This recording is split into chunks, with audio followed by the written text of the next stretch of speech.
Alright, so good morning. Travel vlog naman tayo ngayon. So, papunta kami ng Osmeña Beach. And so, kasama namin si Zai and yung family ko, of course. Yan si Yans. Shout out. So, yan. So, kasama rin namin si Lola, si Ate Shell, syempre si Mama, Papa. And so, ang ganda ng daan dito, ang ganda ng view, diba? Iba pa rin pagkasama mo yung family mo eh. Enjoy lang muna natin kasi medyo mahaba-haba pa yung biyahe. So galing kaming Bani, Kilazay, Bani to Osmeña. Mga 1 hour din siguro mahigit yung biyahe.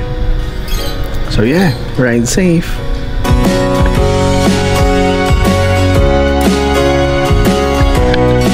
Sa wakas, tanaw na namin yung dagat. Ayun no.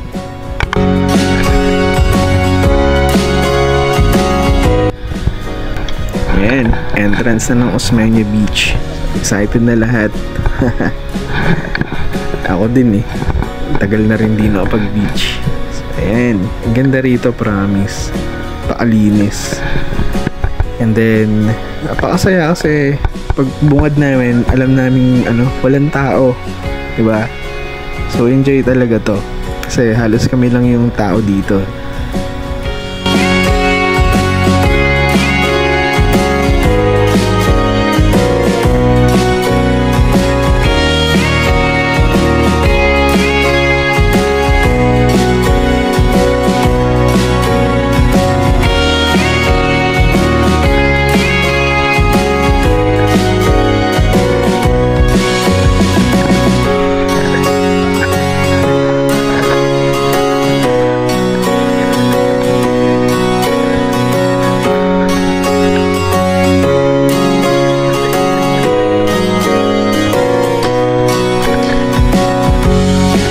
Yun nga pala yung mga cottages nila for overnight pag maraming members sa family, so pwede sila dyan.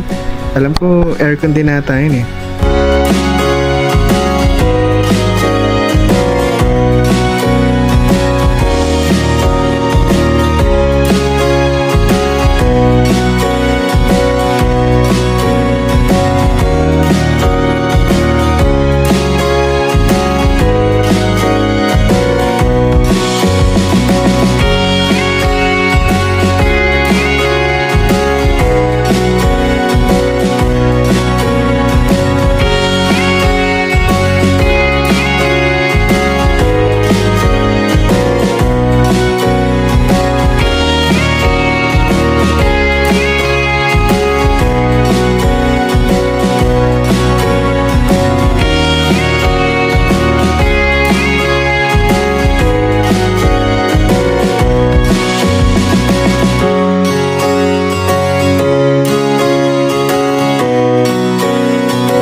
At ito na nga yung dagat.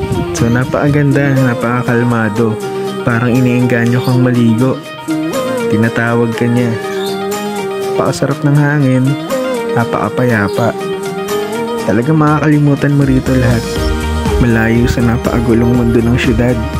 May isang paraiso nag-aantay.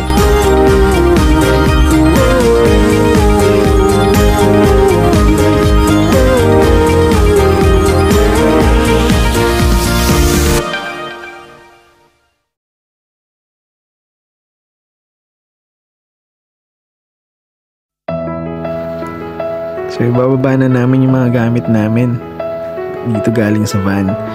Ito nga pala yung napili namin na room. So, kubo siya. Good for 6 to 8 person, I think. Kasi sa labas ng kubo na yan, may mga foam or cushion. So, pwedeng mahiga, ganun. So, yun, syempre, bababa muna namin gamit. And then, nagbabayad ako ng additional room para naman sa amin ni Zai kasi syempre hindi kami kasya lahat doon. So ayun, sasamahan kami ni Kuya dun sa office nila. So tara, tingnan natin yung paligid.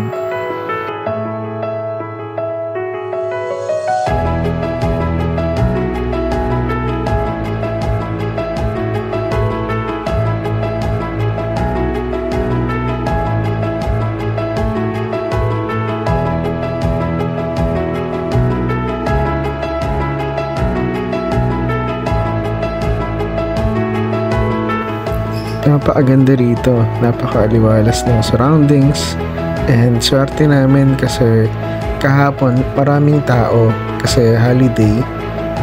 Ngayon is kakauwi lang nila. So parang solo namin tong lugar. Diba? Nakakatuwa.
Okay, so tapos na tayo magbayad ng bills.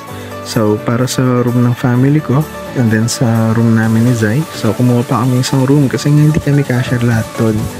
Magkalapit lang naman, pagitan lang siya na itong open na kubo na to. And then, ito na nga yung room namin. So, maganda, spacious naman siya, presko. And then, may mga kortina, syempre for privacy. Lalo na sa gabi, yung nililinis lang ni ate. Then mamaya pasukin natin, tingnan natin yung loob. So ito yung itsura niya. Yan, ang ganda naman, diba? Tapos may mga halaman pa. So ang ganda ng view. So hayaan muna natin sila maglinis. So ito, diba, pagkagaling mo sa room nyo, ito na kagad yung bubungad sa inyo. Sino ba naman di ma-amaze? Alrighty, so dito kami sa Osmeña Beach. Yan. Pwede yung maglakad-lakad doon na lang. Sige po, mamaya papahinga lang. Sige po. So ito yung kubo namin. Yan. K4. Actually dalawa yung kinuha namin. Doon sa family namin is K3. Pero same din. Yan. Yung cottage niya is 2.5. And then yung entrance 50 pesos na lang ata yung isa pagka may cottage kayo. Future Mrs. Gear 1. Ayan. So ayan, may mga duyan. Hey, stay. And then ayan yung beach. May volleyball. Pwede kayo maglaro. Ayan, napakaganda ng beach. Payapa lang siya, hindi siya maalot, promise. Ayan. Punta natin yung kabila. So, yan, sa labas ng cottage or ng kubo, may kasama na siyang mesa. And then, itong duyan, libre na siya. And then, syempre, of course, yung beach. Diba? Stig. Then, mamaya pupuntahan namin yun. May mga bato-bato doon. I'm not sure if you can see that. Para meron. And ito rin. Naglalakad-lakad kami doon sa beach. Ayan na sila. Si mama, si lola. Tapos meron din ganito. Yung parang open lang. Hindi ko alam kung magkano yung ganito.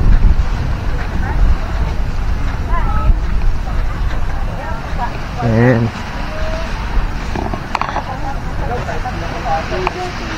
Ay, sombrero mo ma. Susaro ka. Hindi ba doon? Merienda, tay. Oh. Ayan yung van. So, shoutout kay, kay Japs. Ayan yung yan si Japs, yung driver. Ayan. Drop, kain na kayo. So, pag may gusto ko yung ipaayos na motor, meron silang pwesto sa Pulong Buhangin, Japs Motor Parts. And, kakain na? Hello! Kain.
Ang dami.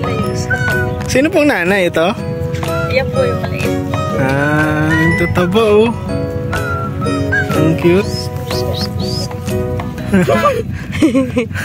Di pa nila alam eh.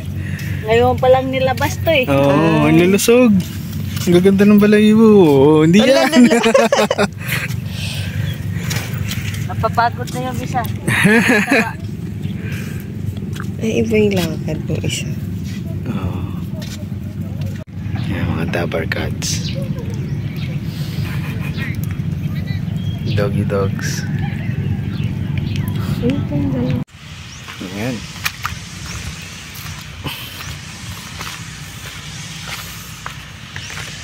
Doon ang target destination.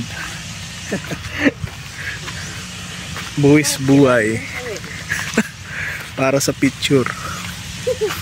Ayan.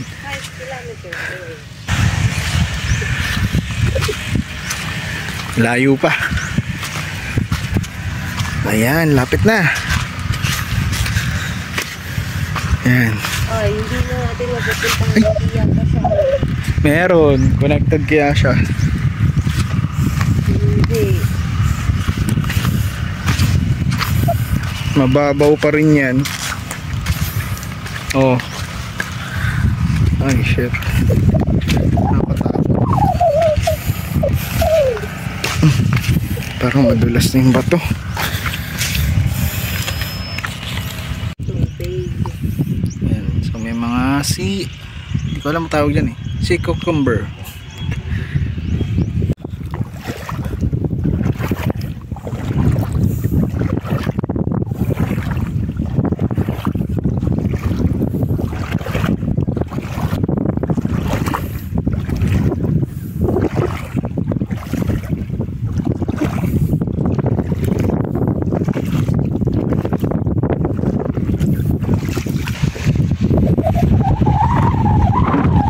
malalim na dun.